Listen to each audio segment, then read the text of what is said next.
jokes when he talked to him about the reason why he started writing that great work, which of course he's recently received. I think we're all very glad to know a knighthood. Howard started that ritual because he was so outraged by sitting in a meeting with the president of the Royal Academy at the time, Professor Richardson, who was apparently in the habit of issuing certificates to building owners saying, I, Professor Albert Richardson, President of the Royal Academy, do hereby certify that this building is by Inigo Jones or by Christopher Wren. And he was pontificating at one meeting, and Howard knew for a fact this building was not by Jones or Wren or whoever it was, and it was that which led him to write his biographical dictionary. Now, it's impossible for us today to think back to an age before Howard's biographical dictionary was published. And I think it's on the basis of this far greater scholarship today, scholarship which is not merely looking at the dry dust of the building, but also looking at the culture which produced it, that one starts to make that very difficult judgment about the worth of the structure. My colleague Sue here is very good also reminding me from time to time that you make that judgment inevitably from the viewpoint of the latter part of the 20th century, or whatever the 30s. Actually, an extremely complex process, but somehow or other you have to make that judgment. You have to understand the building before you can start to make whatever intervention it is that is necessary around it. Sorry, there's an sorry. Schneider. Oh, yes, Professor Schneider. Yes, sorry. A while ago, I was tempted to relate that what Professor Bellini had said, this connecting conservation to inevitable loss, because you have to make a choice what to give up and what to keep. I want to link that to your very first remark about Christianity and so. And as you said later, religions teach you how to lose, how to mourn, how to overcome the necessary loss you suffer in your life without giving up living, to go on living. So one could say that obsession with continuous, repetitious restoration is the inability to give up anything. So restoration is sort of an ersatz religion of a secularized society. And it has exactly the same psychoanalytical dead ends you showed, that in a very dramatic way, by concentrating exclusively on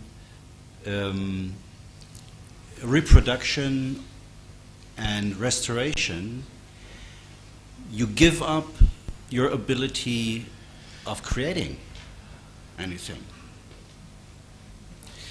So the ability of losing and giving away what necessarily has to die is immediately linked and necessarily unavoidably linked to the possibility or impossibility of creating a culture, and that refers to Tosello's last remark that maybe we are in a stage of expectation that within some time, on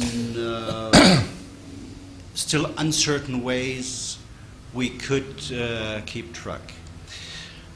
I feel in this discussion, especially with my neighbor to the left, that maybe in England this is especially difficult to to discuss, because I feel that you're much too much resentful to modernism.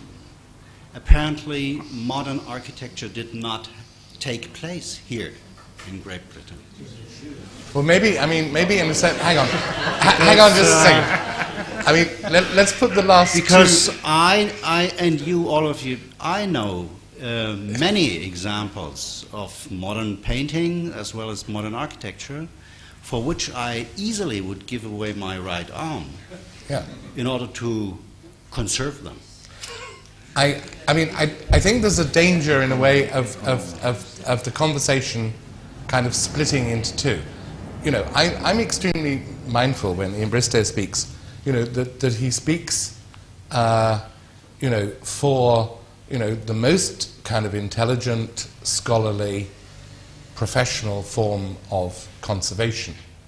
And, you know, on any issue that relates kind of within the purlieu of that definition, he would be an authority. But he would also, it seems to me, have to admit that, as it were, that kind of best practice conservation raises questions. And I mean, it seems to me it's those other questions that we're discussing, and they don't necessarily have to be conceived or the discussion conducted as if it's what he called kind of like a morass. Now, I think the last intervention, I mean, I'll pass it over to other people to kind of answer, but it's extremely interesting because, you know, I think it's very easy, as he rightly points out,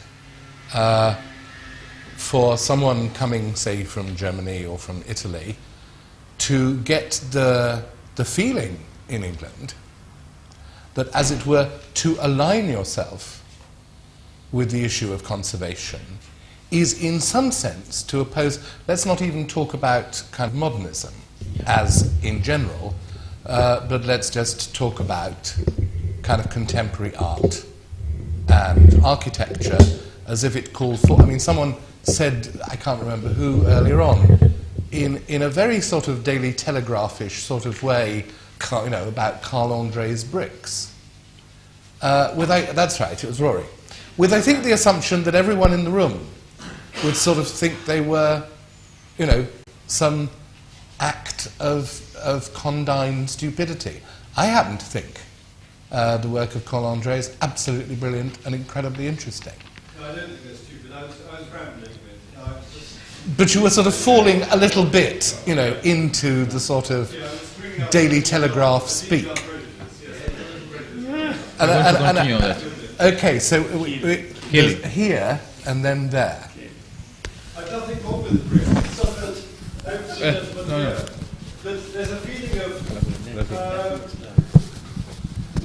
there's not enough in them. They're jejune. Bricks are bricks. I don't understand.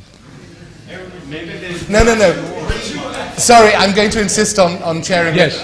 You've already kind of had your bufferish remark about André. Right, about like, is this a kind of Sorry, assembly? we've got. Okay, I'll come back to you in a minute. Okay, just a few things. I'm still, in a way, staying with your first question, it seems. Although many of the things that we've been talking about since cover quite a degree of the territory of the later ones. And it seems to me that it's going to be quite impossible simply to sum up why it is conservation is a pressing need. I mean, we can talk about different layers and interpenetrations of explanations that we have had. But one of the things that strikes me and continues to strike me, first of all, there are a couple of things that could be said. Conservation is a contemporary problem. It's not essentially a problem of the past, except insofar that the past is a contemporary problem.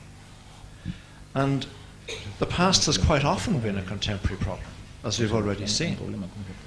But where the past, I think, has become a most poignant contemporary problem is when people have faced the future with some degree of uncertainty. So really what we're talking about, I think, is a fundamental question of how people are approaching the question of time, the passage of time. And even your analogy that you've used of the grieving process also doesn't really look at that within the time span of a life. So all the time one has to look, I think, for larger frames of reference within which these things must be placed. Now, it seems to me that our discussion has moved through, say, what I would say, questions of the ideology of conservation, where that is, across to questions of the need for conservation, which are quite different things. And ideology, like any ideology within conservation, as in the ideology of any particular discipline, addresses questions of what I would say modernist questions of authenticity and things like that. In exactly the same way as the early modernists were concerned with authenticity, conservationists are concerned with authenticity. Yeah. And it has to do, I think, with what we all look for is the desire for purity and the desire for clarity and so on and so forth. The question of need is something else. And I think here we really are facing a kind of a social issue and an issue of transformation. And in many ways it seems to me that what we're seeing now is the emergence of conservation into the architectural problematique. That may be one of the things that constitutes the present for us. So it's really a question, I suppose, of the management of transformation. And I see, I must say, most of the debate within conservation as about that, the management of change, the management of conservation. I leave it at that. Okay. Yes. I want to come back to the first point also, and because I believe that it is not so much, I mean, it seems that there is an agreement, basically, that with the exception of the last comment, that the pressing issue of conservation in the debate today has to do, as far as I understood, with a kind of destructive impact of modernism. I think this is a complete fraud. So it's not so much a reaction against modernism. I don't think that is the issue. The issue is the false critique against modernism, which is not a typical English phenomenon. It is a European phenomenon, not only European phenomenon. How many of you, I mean, more and more we know that the famous heroes of modern movement, they had a very particular relationship with history that they managed to hide because of their operative instrumentality, let's say. But we know more and more, and there are more researches that focuses on this field, first of all. And then, what kind of destruction are we talking about? Are we referring perhaps to the implementation of the Athens Charter, for example, in the post-war period? I mean, if this is the issue, then we have to be very concerned, because the implementation of the Athens Charter in the post-war reconstruction, it is not neglecting modernism per se, or modern movement. We have to be very specific in our critique. It is implemented by people who understood or interpreted in their own way the Athens Charter result, whatever, or the modern urbanism, modern movement's urbanism results, in a very particular way, which probably had nothing even to do with the Athens Charter as it was conceived in 1933. So again, we have to be very careful.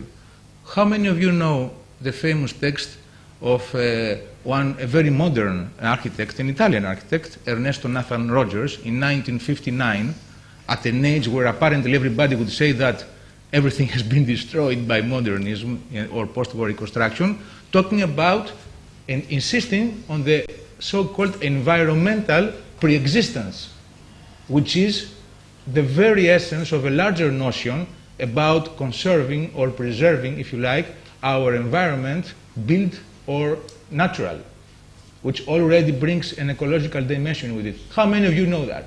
I'm sure that you should know it, but not many apparently. So I think that we have more information. This is the paradox of our own times. But we have also to accept that we become extremely illiterate at the same time, because we have to focus on specificities very, very carefully. And the final issue for the first question, everybody seems to remain on this question.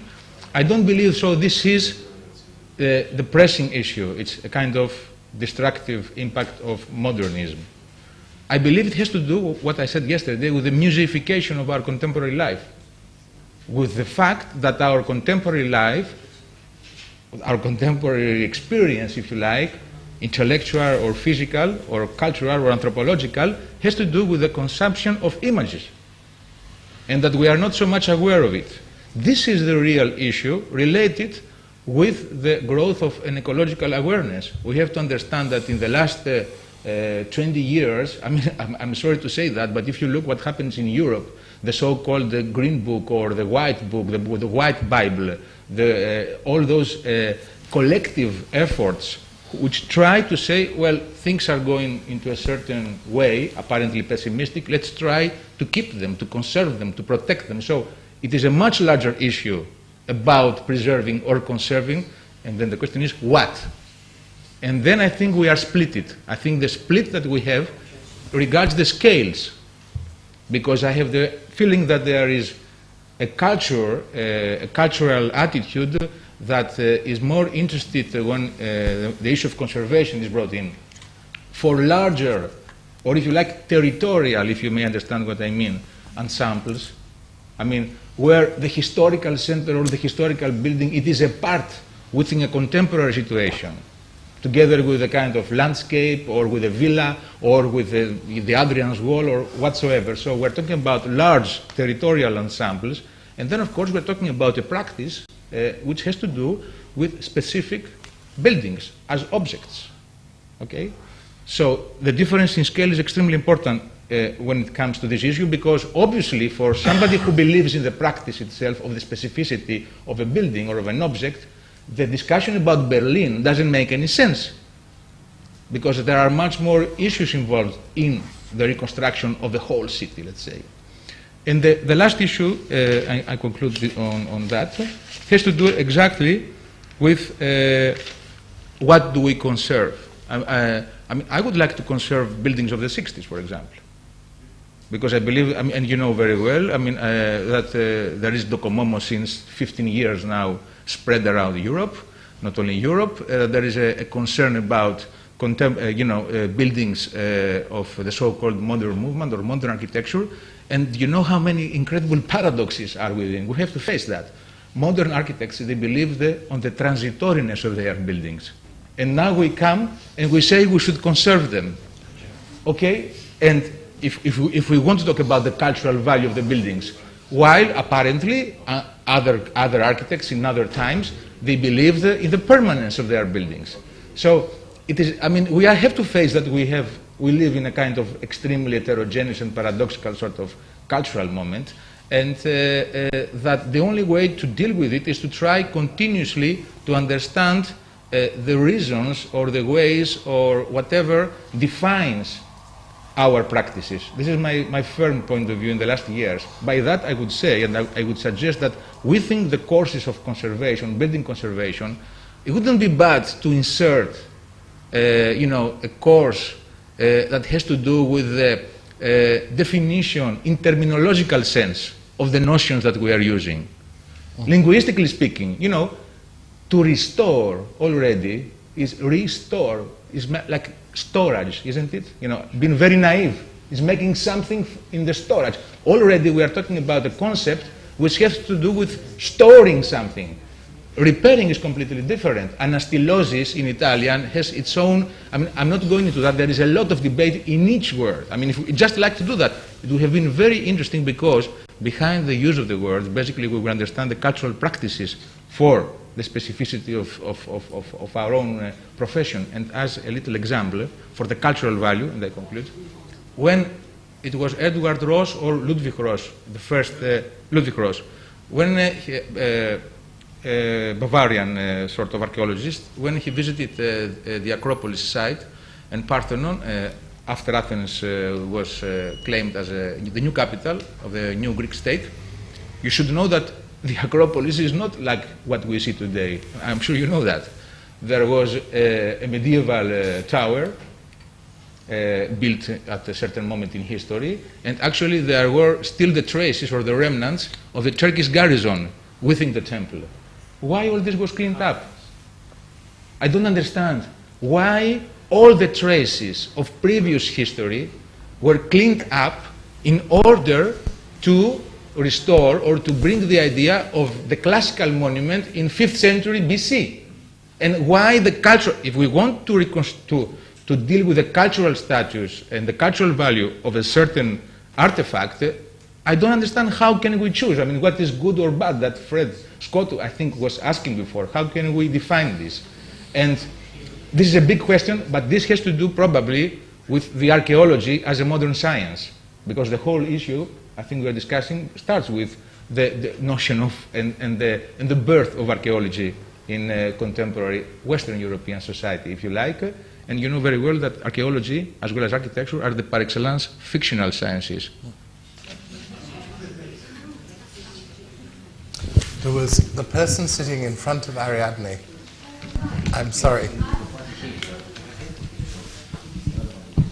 Well, it may be a bit of a red herring, but I wondered whether people actually searched for decorative things, and that was something that had been, by choice, missing from the modern things, and that was partly why I'm an architect, and also I've done the conservation course, but curiously, I once did a degree in ceramics, and when I became a ceramics student, having done architecture, people said, I made them an ice pot, and they said, decorate it, decorate it.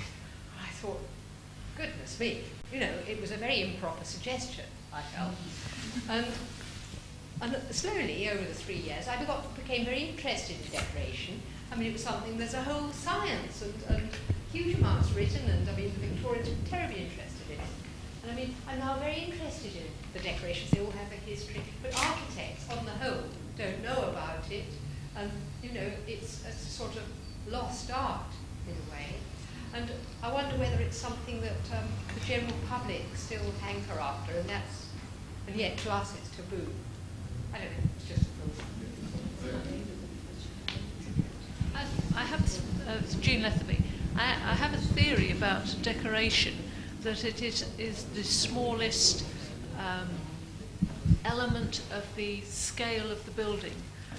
I have noticed on a lot of the modern movement buildings, they always have plants on the balcony, and it gives that very small unit to build up and that people can relate to. I believe yesterday somebody mentioned the rebuilding of the Chinese embassy in Portland Place. One of the very interesting things about that is that it is a copy of the Adam building that was there, but to a larger scale. And it's that relationship of scale that I think is something that isn't taught and isn't thought about now. But when in the Beaux-Arts tradition, of course, proportion and scale were the basis of the language and the system. And we haven't had anything to replace it.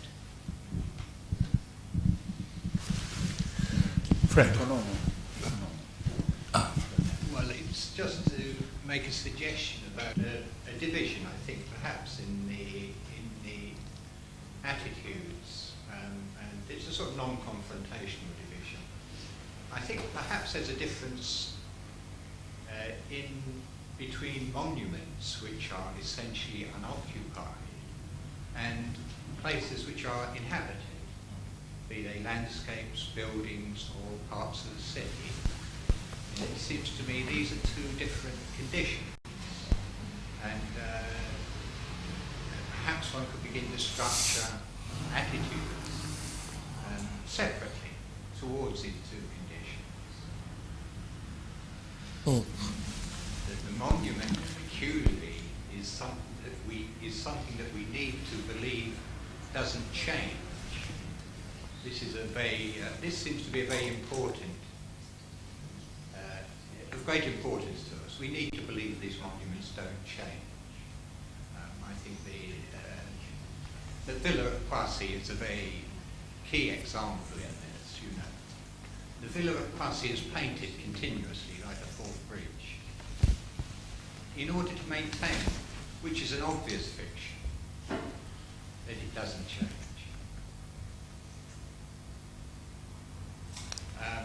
And this sort of maintenance, it seems to me, is extremely paradoxical, and the sort of free rein given to restoration in the casino in Dublin and the Queen's House in Greenwich can only be possible, can only be permissible within this absurd paradox that the monument must be made to appear that it never changes. Therefore, it must appear to be brand new because it has never changed. And this is a very extraordinary undertaking.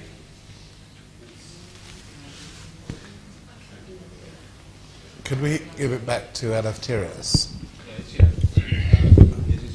Sorry.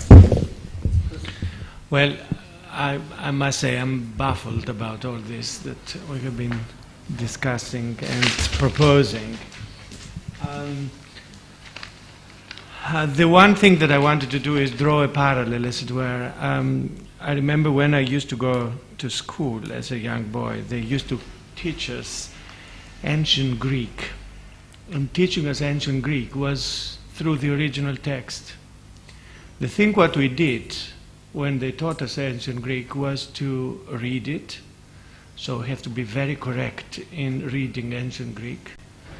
And we have to diversify between Homeric Greek and classical Greek.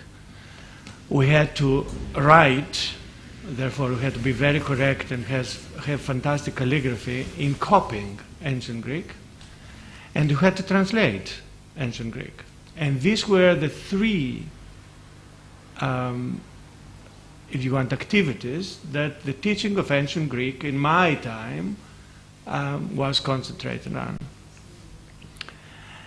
When my nephews went to school, I found out that this is not the case, because ancient Greek is not taught in original anymore, but in translation. Therefore, the two stages, or the three stages that I had, copying, reading, and writing of ancient Greek, didn't exist anymore. But what they concentrated on was the logic of the language, what they can learn out of the ancient Greek texts, and the discussion on what was going on, really, in ancient Greek texts. Now, if we draw this parallel to what we're discussing, and we talk about conservation, the only word that I can use in dealing with conservation is a hermeneutical knowledge. It's knowledge in itself. In order to conserve, or to be able to conserve, we have to know first. The second, when we talk about restoration, we are talking about copying. We're talking about taking a piece of paper and copying like we did in ancient Greek classes. And I have the feeling that if we want to talk about the need of conservation today, we have to talk about crisis.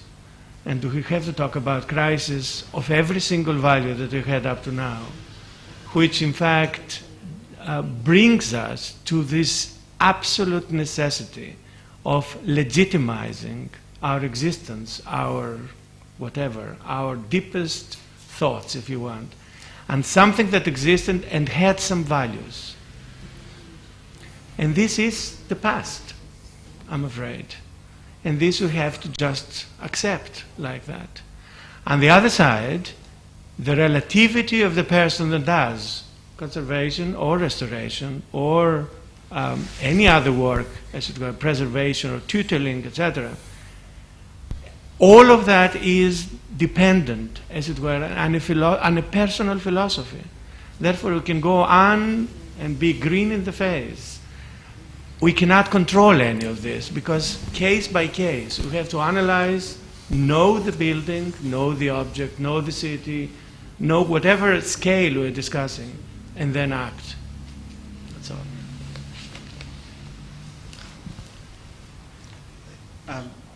This is really, sorry, I hardly know how to follow after Eleftherios, but I'm really following Fred and his point about painting. I'd sort of like to put in a word for something very humble, which is the labour of conservation. When we go home tonight, maybe this evening or tomorrow or over the weekend, somebody will come in and clean this room, and they will put the chairs back, and hopefully by Monday morning the school will be ready for use again. So cleaning is actually the humblest level of conservation or restoration or repair. I'm not quite sure which one. But what I'm thinking is it possible to imagine a kind of scalar thesaurus of labour in which something like cleaning is at one end and a kind of Platonic project of millennial regeneration is at the other, in which perhaps the only thing that you could connect them is a sort of literally a physical model of labour, of what labour is involved, and to somehow retain a model of restoration which includes the cleaning lady at one end and a sort of biblical hermeneuticist, as it were, at the other, something like that.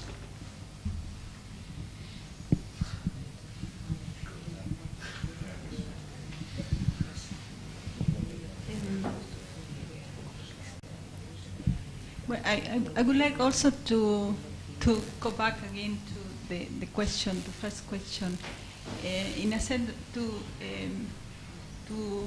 raise some of the points that has already said for some Bellini or some others.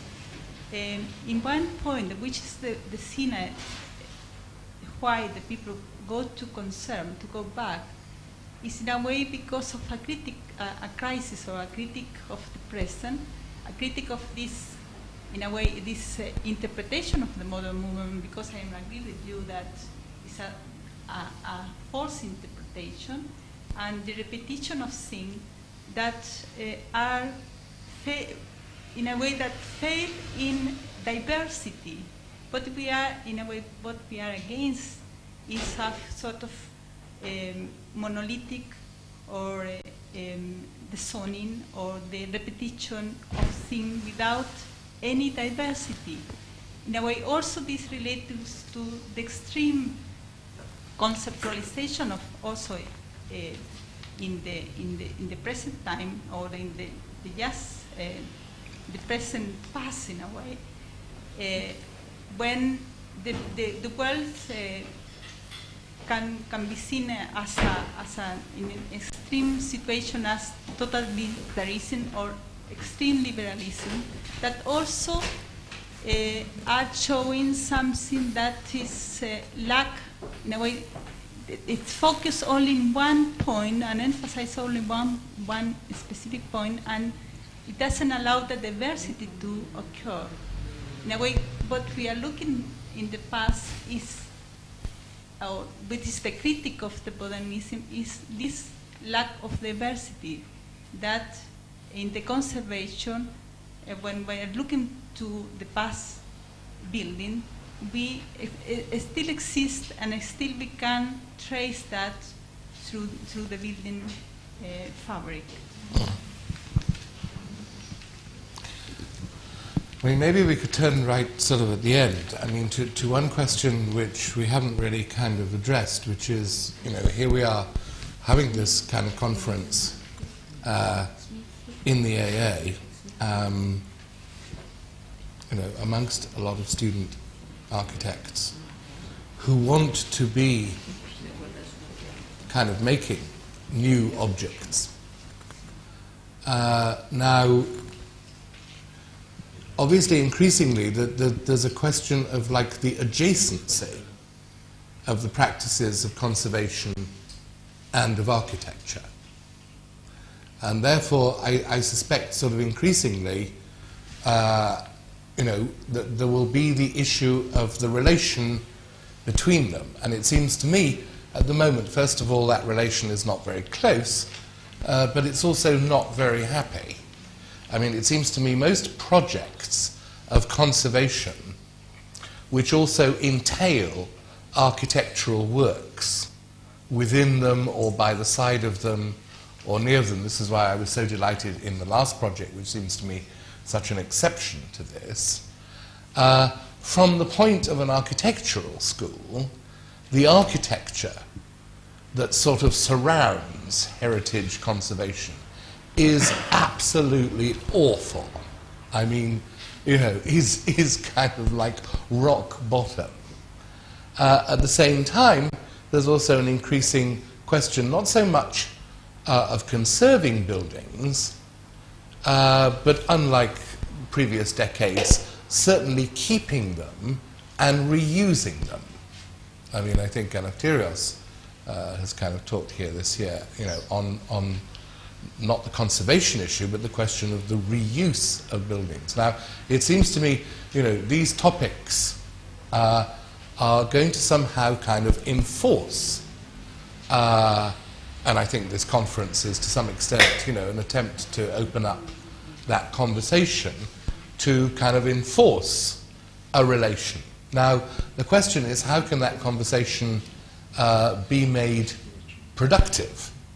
Because I think at the moment you could say, as it were, you know, if from the conservation point of view, architects are accused of having insufficient lack of interest in conservation, at the same time architects would probably regard conservationists as kind of espousing, you know, some of the worst kinds of contemporary architecture. And I think that also, it also goes to the heart of it as a certain sort of potential conflict here, which I shan't try to resolve, but I think often conservationists think of themselves as like, as far away from Disneyfication as you could get.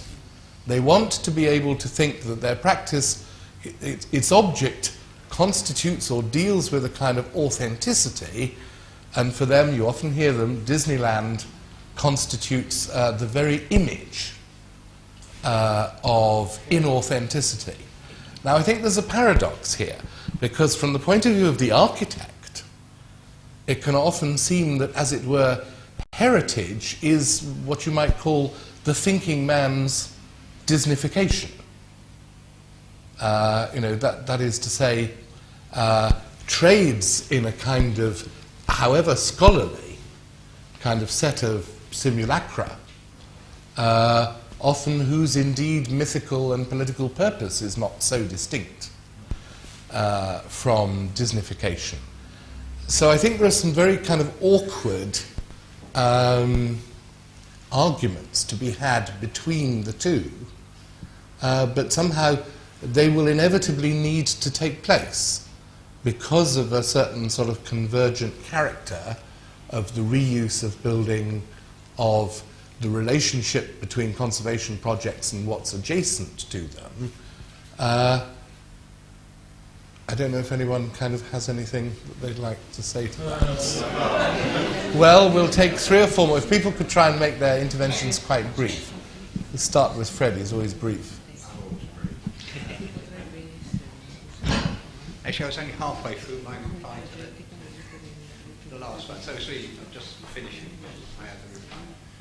After the works of restoration, and just to say, I mean, it's easy to believe that people get knighthoods for work like this.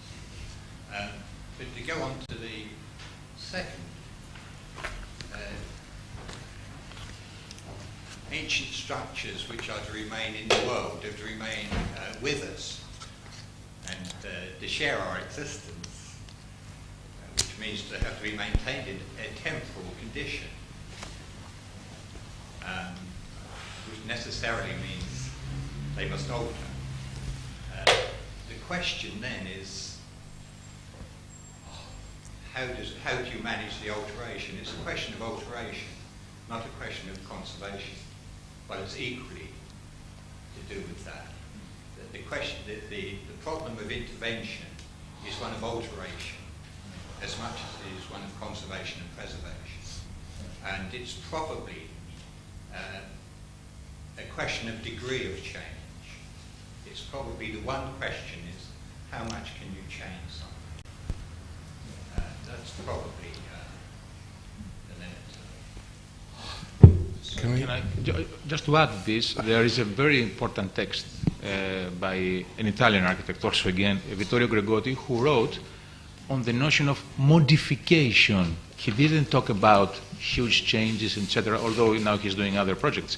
But talking about our subject, he introduced this idea of modification, of basically this alteration, very careful on differences of scales, etc., etc. So this is a kind of very productive kind of discussion in order to continue what also Mark Kazin was saying before, I mean, how to intervene. Ariadne. Oh, sorry. Yes.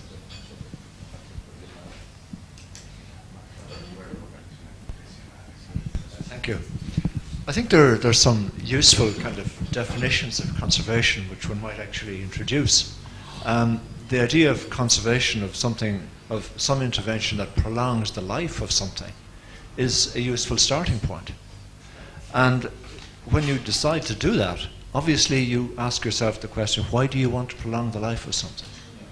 And we very often don't ask ourselves that question when we look at other precious objects which we regard as having some cultural value or artistic value. We take it for granted that you don't necessarily simply throw them into the bin or something like that. So there are levels, as you say, of intervention. I'm very conscious of the fact that when one opens the discussion and actually asks, why is it a pressing issue now? That one's response to these sorts of things, particularly coming from an architectural profession background, which has a most ambiguous relationship to the question of conservation, right through its history, I would say. And just before I go on, I'd say that it was not unusual at a certain point in the 18th century for architects to show, starting in France and then later on here in Britain, to show their new buildings as ruins. So people actually are concerned with the passage of time and how one actually does it. And one becomes conscious of the fact that when you start to generalize and globalize descriptions, so much of the precision of the conservation ethic, if you will, gets lost in discussion. So it becomes very easy to conflate in the single discussion restoration on the one hand and very careful maintenance on the other. And these are things, I like the idea that you mentioned, that there should be a description that goes all the way from the cleaning lady to a painful reconstruction, which one might then try to have to argue about. And why would you do that? Because maybe you would do it in some limited circumstances. I would like, in a way, to come to one of your questions, which we didn't really get to, but I think it is one of the most poignant questions which are there. And it was one which was raised in the context of Berlin, and it's one which I must say I feel quite strongly about myself, which is the question of conservation as a way almost of erasing the past. I feel that without the kind of intellectual debate on these subjects, that very often conservation can actually be, I won't quite say the death of history, but it can certainly be a very serious threat to one's understanding of where one is now. And I think that's, in a way, the contemporary problematique that I mentioned before. It is really a matter of trying to understand where we are and to answer the so what when it comes to what we've inherited from the past. Ariadne.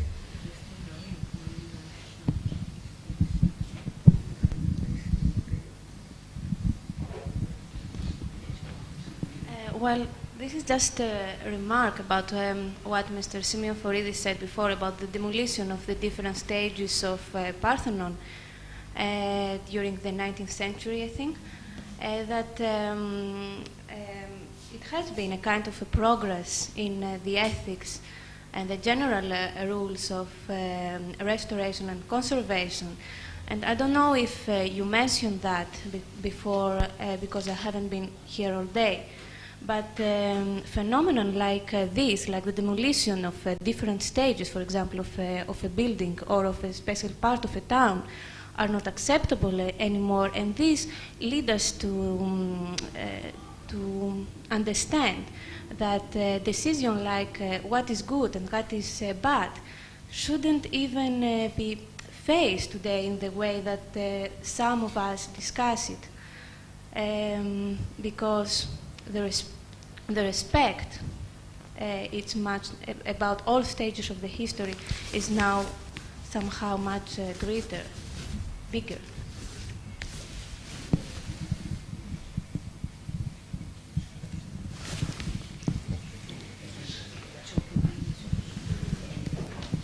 It is obvious that we have to respect all the historical phases. It is one of the main restrictions by the Charter of Venice. But you see that usually the principles, the theoretical principles, when you face the problems in practice, it's very difficult to distinguish and to decide. What they made at the Acropolis with today's standards is not acceptable at all. We could not demolish the Frankish tower, but in reality, the Turkish tower in front of the propylaea was the most visible building on the Acropolis. Yeah. So they have solved the problem then, and nowadays the question is quite simple. And look, that I have shown some things. I don't know if it was clear, but in nowadays restoration, storing, as Mr. Xenoforidis said, the marbles in the original position and with the proper way, the traces of the historical phases become visible. I mean, the holes of the annexes, the traces of damage when the columns were in place. So all these traces are visible. But to be honest and to be clear, the value of this building, of these buildings, are really unestimated. And I think that the culture of nowadays, not only of the Western civilization, but even of the Eastern civilization, is based on these ideals of artistic value, on these ideals of aesthetic values which these monuments represent. So they have solved the problem without discussion. We could not solve this. We could not demolish the Frankish additions. We would never do that. But in many cases, as the interventions of Mr. Xenoforidis or the unification of the archaeological sites in Athens and other cases, they have serious problem what to preserve and what to demolish. And this question is always exist, and always you have to choose. You have to make a selection. And this is really a very difficult problem. We have the principles, we have the guidelines, this is acceptable from everybody, but everybody violates this principle. In a minor or in a maximum, or in a minimum or in a maximum way. Every time, always, this principle is violent. And if it is permitted to continue a discussion about, I don't know if it is permitted to say something about the third question, or we... Very briefly. Yes, very, very briefly. I think that what you presented about the Royal Palace in Berlin, I have no comment because I have never been in Berlin, and it is dangerous to make comments without having a very good idea of what it is. But we must say that this that would close down these things do not only happen in Berlin. I have seen in Japan, for example. I don't know if you have an experience from what happens in Japan. They had an extensive, in superiority, reconstruction of the ancient buildings, the wooden buildings in Japan. Personally, I accepted it. One can say that this is Hollywood, this is Cinecittà, but they make it with deep knowledge, with very deep examining of the traces, of the very few traces, some holes on the ground. and they reconstruct the pagodas, I think, with a very serious way. This is not Disneyland. One can accept it or not accept it, but this is a serious work. This is a serious scientific work. So Well, I cannot say that this is something that I accept. I would do it in Athens or in Greece.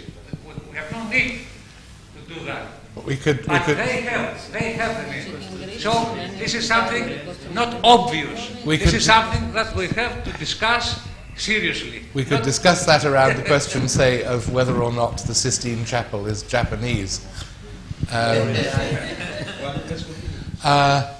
I think we're going. Sorry.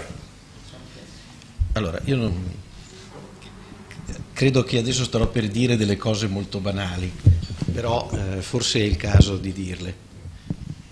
This is the last piece I'm going to translate. He is afraid that he's going to say some banal things, but he wants to say them anyway. Qui si è ancora discusso della questione di come selezionare, di come leggere un valore e quindi di scegliere che cosa conservare o no. We've been discussing on the issue of how to choose, what to choose, on the issue of what has value or not. Allora, l'esempio banale è questo. Se io sono di fronte a un grande quadro, lo storico della pittura avrà molto interesse per ciò che è dipinto sulla tela, ma lo storico della tessitura avrà molto interesse per la tela. If I am facing a painting of a certain value, there are two attitudes. The historian of art, of painting, he would be very much concerned with what has been depicted or represented on the last strata of the canvas.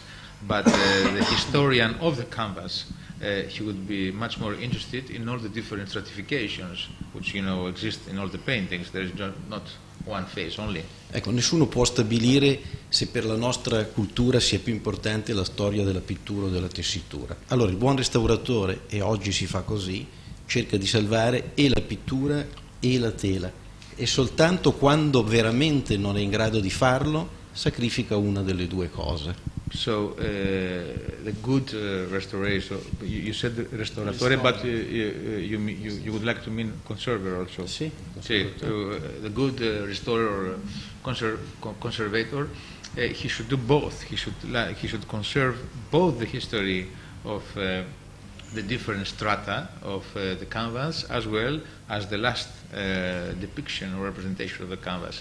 And if at any case something has to be lost, then a decision has to be made. Ecco. Poco fa ci è stato detto che recuperare l'immagine comunque trasformata e in ogni caso non originale del Partenone, visto da un certo punto, era più importante che conservare la torre medievale e la storia della cultura medievale che si è avvicinata al Partenone in un certo modo, e questo è incredibile. So we saw before, in the case of the Parthenon, that the idea or the ideology to restore a moment, a historical moment that we already know that has been transformed in time, instead of keeping or conserving the actual status with the medieval tower and also with the culture of the medieval architecture towards let's say the Parthenon itself, has been a specific case, and we have seen two different attitudes. Ecco, un altro esempio banale: il conservatore si dovrebbe comportare come un medico che di fronte a un oggetto cerca di conoscerne la storia per capire l'origine della malattia, cerca di curare la malattia, non si chiede se il paziente è bello o brutto, se è ricco o povero, perlomeno non dovrebbe, e cerca di prolungarne la vita, però sa che il paziente morirà, ma non per questo diminuisce i suoi sforzi. It's the conservator. He should be put in the position of medicine, basically, of a doctor, if you like, who knows that there is an ill body. To translate a little the metaphor, he is trying to understand the questions of the disease, let's say the reasons of the disease. He is trying to to cure them if it may be possible. So he has to conserve this body for a certain period of time. Of course, he knows that this body is going to die. But this is it. Well, I think perhaps at that moment,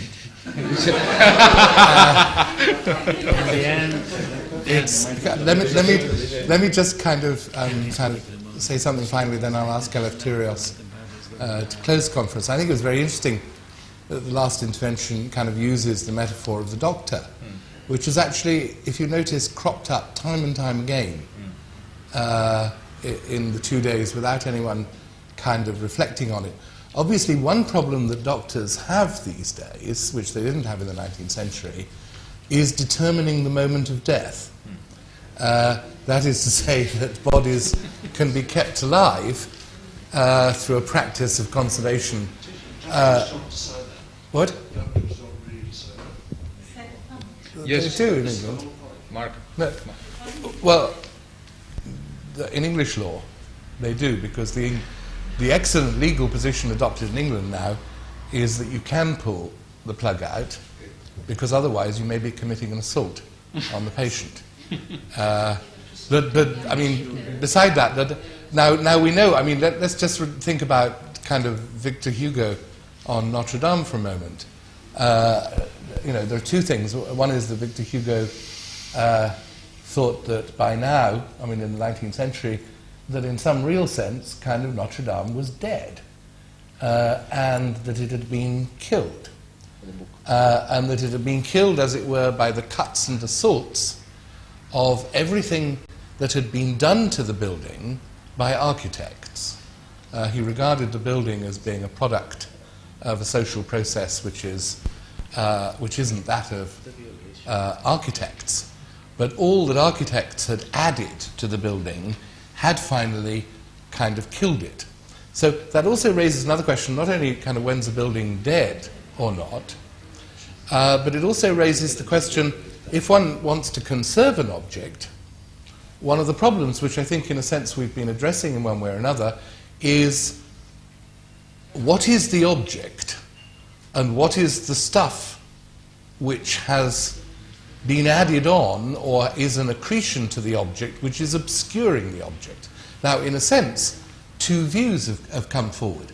One is that conservation will now, in some sense, preserve not only the object, but the object's history. That is to say, all that's been kind of added to it. And Ariadne kind of, returns to the question of the Parthenon. I suspect one has no doubt why all that was removed from the Parthenon, and in essence it was for political reasons, to be able to allow the Parthenon to re-emerge as a singular object of, Greek national identification in the 5th century, in the 19th century. That is, everything which had accreted to it was not valued as an accretionary history, but on the contrary, was a process of obscuring the pristine originality of the thing which you must liberate through conservation. So, I say this not to take one side or the other, but to say, as it were, that the definition of the object and its relation to what is the accretion is a decision which can't be made on professional conservation grounds, because there isn't a conservation truth to be had at that level. It has to be, a decision will be made one way or another, but it will be made on grounds other than professional English scholarship. So, that is why the topic remains politically and culturally explosive, no matter how you try to professionalize it and turn it into kind of objective knowledge. At that level, you'll never succeed. So the question of what the object, which is the object of conservation or of restoration, must remain an issue of cultural controversy. and I think we've in some sense, exposed arguments and lines of questions on both sides. So I'd like to thank you for coming here this afternoon. I'd like to kind of apologize for not being able to kind of conduct the discussion in a more orderly way, but I don't really apologize because it's the fact that so many people had so many various things to say. So I'll let Eleftherios close the conference. Well, since it is 10 to 6, I'm going to say just a few